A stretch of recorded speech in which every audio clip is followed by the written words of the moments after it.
നമസ്കാരം. ഈ അവസ്ഥ നീ ഇരന്നു വാങ്ങിയതല്ലേ നാണം കെട്ടവനെ.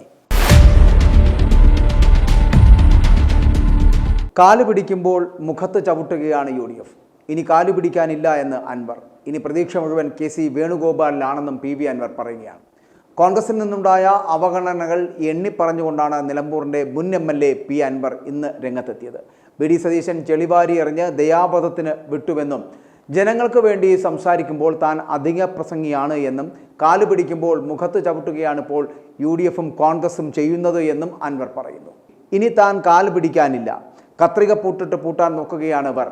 പ്രതിപക്ഷ നേതാവിനെ ചിലർ തെറ്റിദ്ധരിപ്പിക്കുകയാണ് എന്നും അക്കാര്യങ്ങൾ വെളിപ്പെടുത്തേണ്ടി വരുമെന്നും അദ്ദേഹം പറയുന്നുണ്ട്.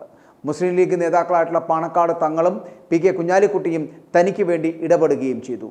തന്നെ UDFിലേക്ക് ക്ഷണിച്ചത് അവർ ഇരുവരുമാണ്. എന്നാൽ VD സതീശൻ അടക്കം മുഖം തിരിക്കുന്ന നിലപാടാണ് ഇപ്പോൾ സ്വീകരിച്ചത് എന്നും AICC ജനറൽ സെക്രട്ടറി ആയിട്ടുള്ള KC വേണുഗോപാലിലാണ് ഇനി തൻ്റെ പ്രതീക്ഷയെന്നും PV അൻവർ ഇന്ന് മാധ്യമങ്ങളോട് പറഞ്ഞു.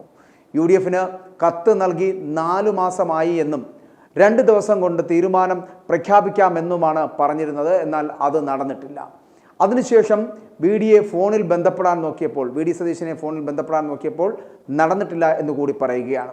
അപ്പോൾ ഈ മാസം 15-ന് VDയുമായിട്ട് ചർച്ച നടത്തുകയും 2 ദിവസം കൊണ്ട് പ്രഖ്യാപനം നടത്തുമെന്ന് VD അന്ന് ഉറപ്പു പറയുകയും ചെയ്തതാണ്. എന്നാൽ തുടർ നടപടി ഉണ്ടായിട്ടില്ല എന്നാണ് ഇപ്പോൾ PV അൻവർ പറഞ്ഞു വെക്കുന്നത്.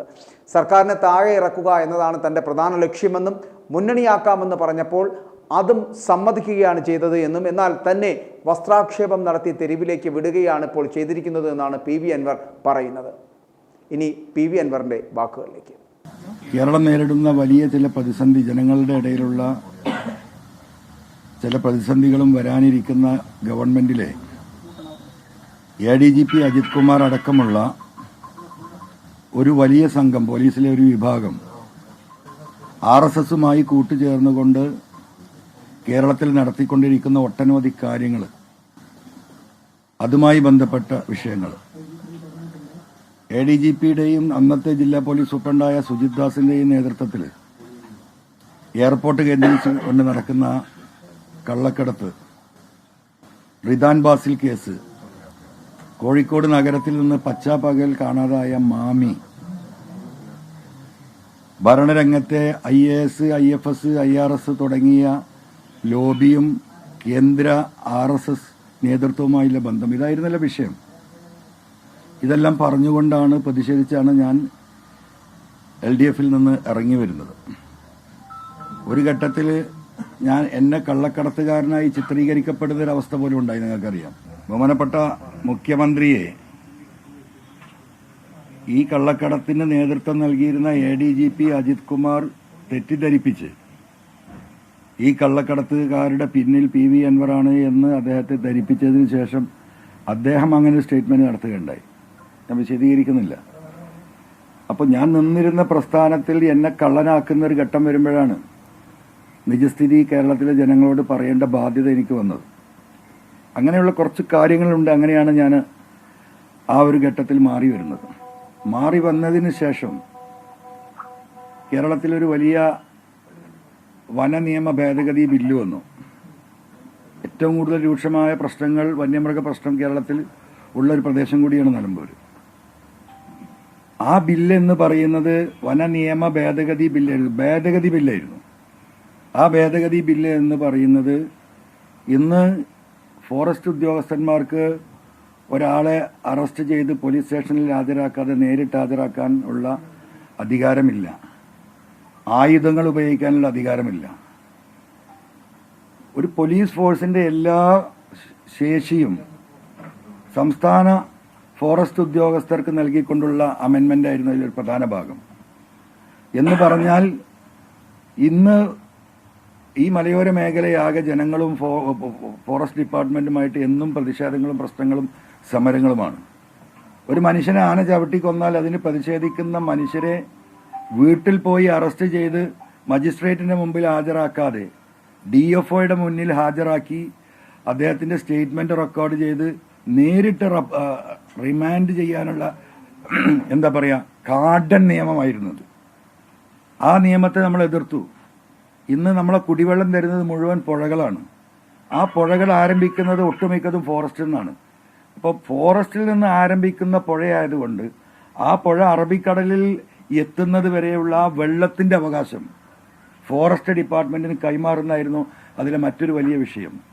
അത് കൈമാറപ്പെട്ടാൽ നമുക്ക് ഇന്നിപ്പോൾ ഒരാൾക്കും ഒരു തുള്ളി കുടിവെള്ളം എടുക്കാൻ പോലും പുഴയിൽ നിന്ന് സാധിക്കില്ല. ഇവിടുത്തെ ഗ്രാമപഞ്ചായത്തുകളും മുനിസിപ്പാലിറ്റിയും പല സ്ഥലങ്ങളിലും കോർപ്പറേഷൻ ഉൾപ്പെടെ ഉപയോഗിക്കുന്ന വെള്ളം എന്ന് പറഞ്ഞാൽ പുഴകളിലെ വെള്ളമാണ്.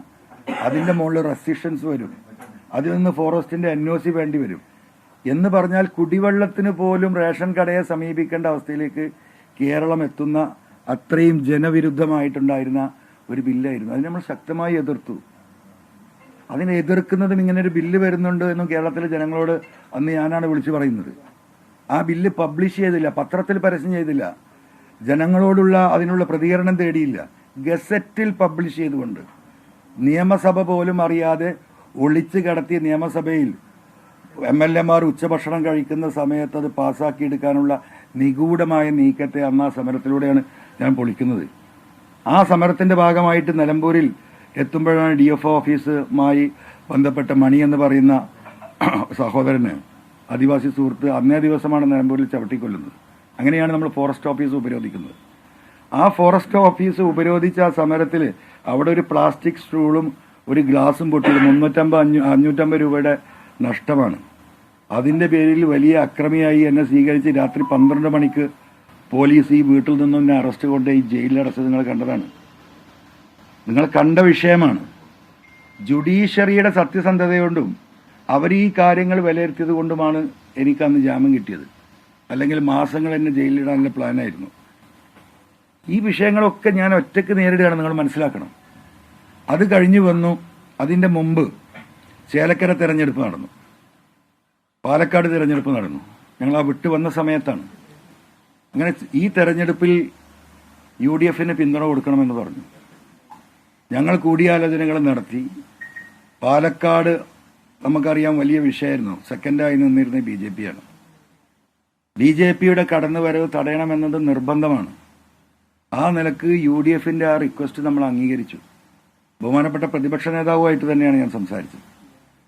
അങ്ങനെ സംസാരിക്കുകയും അവിടെ പ്രവർത്തന രംഗത്തുണ്ടായിരുന്ന വോട്ട് ചോദിച്ച സ്ഥാനാർത്ഥിയായി മുന്നോട്ട് പോയിക്കൊണ്ടിരുന്ന മിൻഹാജ്, ഞങ്ങളവിടെ വലിയൊരു ജില്ലാ സമ്മേളനം, നിയമസഭാ മണ്ഡലത്തിലൊരു സമ്മേളനം വിളിച്ചു ചേർത്ത് പ്രകടനമായി വന്ന് പാലക്കാട് സ്റ്റേഡിയത്തിൻ്റെ ആ സൈഡിലുള്ള ഞങ്ങളുടെ പൊതുസമ്മേളനത്തിൽ വെച്ച് മിൻഹാജിനെ ഞങ്ങൾ പിൻവലിക്കുകയും UDF-ന് നമ്മൾ പിന്തുണ കൊടുക്കുകയും ചെയ്തു. അവിടെ വലിയ വോട്ടിനെ അവിടെ വിജയിച്ചു. ഞാൻ ആ വോട്ടിന്റെ അവകാശത്തിലേക്കൊന്നും പോകുന്നില്ല. എനിക്ക് എൻ്റെ ഈ നാടിനെ പോലെ തന്നെ ബന്ധമുള്ള നാടാണ് പാലക്കാട്.